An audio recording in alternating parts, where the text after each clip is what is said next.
Hey, Brad here, and we're going to talk about a scrim set today, and this is a 4, 6, and 8-foot set.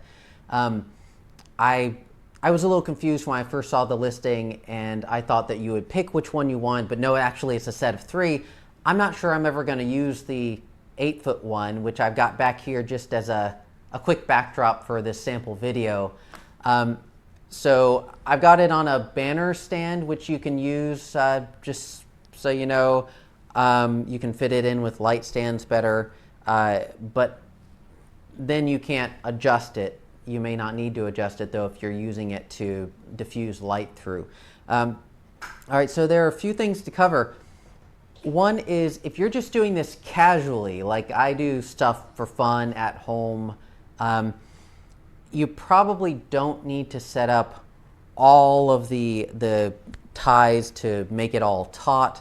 Now these are terrible backdrops, I will say. You know, I don't want to use my steamer on them, so the wrinkles are going to stay. I don't care about that, but I don't need to make it perfectly taut for my purposes. Doesn't matter. So that's kind of overkill. I could have just done a 4 corners approach, and over on the other side here we have the 6x6 one, where I did just do a 4 corners approach, and whereas on the 8-foot one, I didn't use the aluminum frame. I just use a banner holder. This one does have the frame, and I've got it with some light stands. And I didn't want to forget to say, just in case you were a little confused like I was with the listing, it doesn't include the clamps to attach this to a light stand. So I got some clamps to go with it.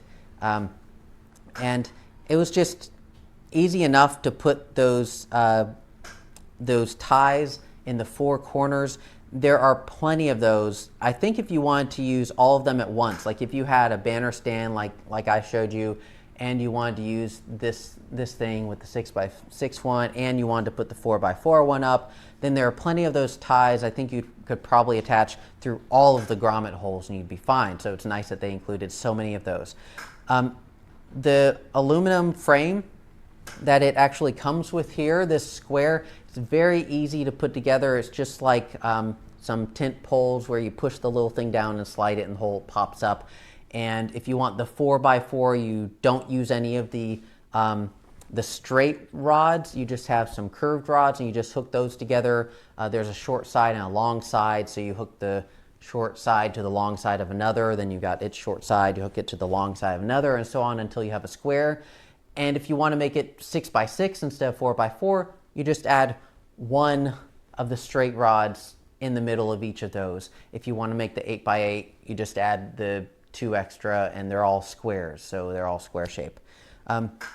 So I've got 3 lights on the other side of this, so they're diffusing through.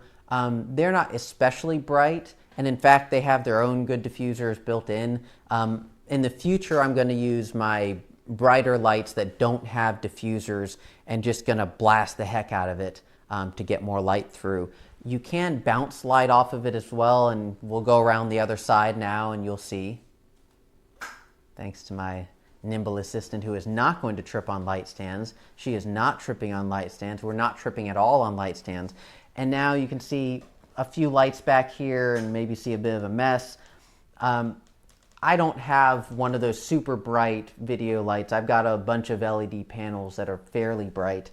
But you can see you can bounce light off of it too. And the reason this is good is, like, this is in our living room and this is taking up a ton of space. You might want to set it up along the side of a wall and then direct the light to bounce off of it to get some really diffuse light. And that's going to work, I think, about as well, since this is designed for it.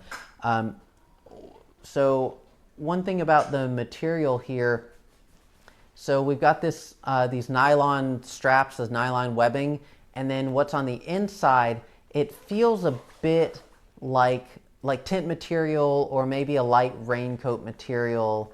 You know, we call these silks sometimes, but it's not actually a super silky material. But it feels pretty hardy. I'm not worried about it getting torn up too easily. but I am saving the plastic bags that they came folded up in with the case in order to not get them torn up or marred by the aluminum frame that's going to go in there. The carrying case itself is pretty nice. It holds things well. It's nothing special. I think overall I would just describe this as very pragmatic, very functional. So these holders work pretty well. Again, they're functional. They go inside the not included C-stand clamp. It's pretty easy to operate. See, they've got the 2 clamps in here that you tighten. And I did this on my own. It would be easier with another person, but it's not that hard. So I'm pretty happy with it. I think it's great if you need multiple sizes. If you're like me, you probably, like the 6x6 is the biggest you'd ever really want to use. And just use sandbags if you're outside using anything that's big. And the 4x4 is probably going to work in most cases for me and other prosumers. But for professional people, maybe this is great for you if you just need something functional, and you can pretty quickly and easily set this up if you know what you're doing. All right, I hope it helped.